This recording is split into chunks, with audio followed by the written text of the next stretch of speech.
Today we're tackling a massive question, one that I think is on everybody's mind. In a world that's changing so fast, how do you keep up? How do you stay relevant? What does it actually mean to be a lifelong learner? I mean, really think about it. If you had to draw a map for your own learning over the next few years to get ready for whatever's coming next, where would you even begin? It feels like a huge, almost impossible question. But today, we found a really fascinating way to get some answers. So get this, we stumbled upon something really unique, the entire learning history of one person, Kazuhiko Kawasaki. We're talking a list of over 200 courses he took in just 3 years. But it's not just a list, it's a map, it's a blueprint. And by decoding it, I think we can uncover a powerful strategy for anyone's growth. And let's be clear, this wasn't just some casual hobby. This was an epic learning sprint. You can see it right here. The journey kicks off in 2021, and then in 2022 and 23, things really start to pick up speed. And it just keeps going, right into 2024.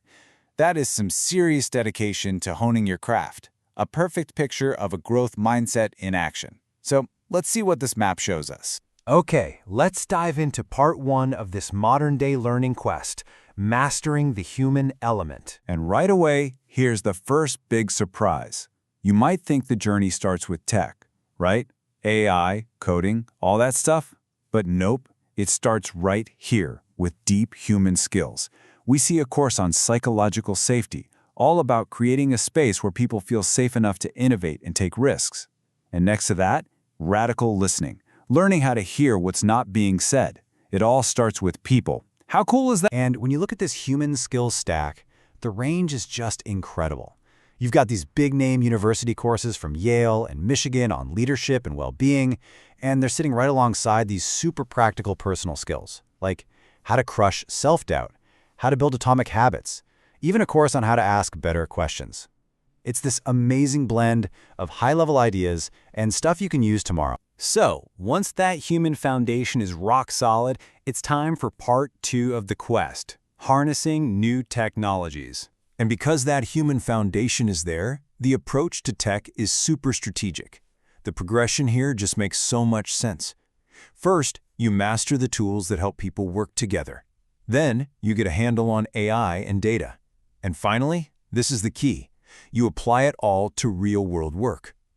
You can see the shift happening from just being a consumer of tech to becoming a creator with tech. So what does this look like in practice? Well, take a tool like Miro. The course list is packed with projects using it. Designing meeting boards, analyzing strategy. It's not just about learning what Miro is. It's about a deep dive into how to use it as an engine for real brainstorming and real strategy. And then, of course, you see the pivot to AI. In 2023, there are courses on using ChatGPT for things like market research. But by 2024, it's already moved on to more advanced stuff, like streamlining your entire workflow with it. It just shows you, it's not enough to learn a new technology once. You have to keep learning as the tech itself gets smarter. And you see that same focus on creating things with a tool like Canva. It's not just one intro to Canva course. It's course after course on specific projects, creating visuals for social media, designing printables, even building websites. Every single one is about turning an idea into something professional and real. And all of that leads us right here to part 3 of the quest, which is where it all comes together, leading with purpose. This is the so what. You've got the human skills. You've got the tech skills. Now, where do you aim them? And this is where the learning just explodes. It expands to tackle these huge societal issues. We see specializations in social impact, courses on sustainability, deep dives into diversity and inclusion. The focus totally shifts from just personal growth to making the world a little bit better. And man, this one specialization from the University of Pennsylvania just sums it all up perfectly.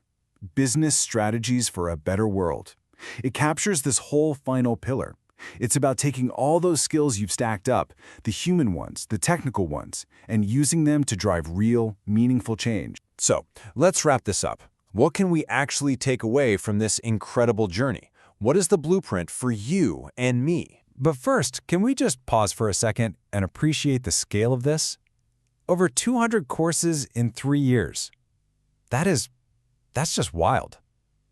It's such a powerful testament to having a true growth mindset. That belief that you can always get better through sheer dedication. That's the engine that makes all of this run. So here it is, the blueprint that this whole journey reveals. Pillar 1, you have to invest in human skills, empathy, communication, leadership. That's your foundation. Pillar 2, you master the modern tools, not just to use them, but to create with them. And Pillar 3, you combine those first two to lead with purpose to make a real impact on the world. And so we end right back where we started, but with a totally new way of looking at it. With this blueprint in mind, the question isn't really where do I even start anymore? The question is, what will I build? What human skills will you focus on? What tools are you going to master? And maybe the biggest question of all, what purpose will drive you? What's going to be on your learning map?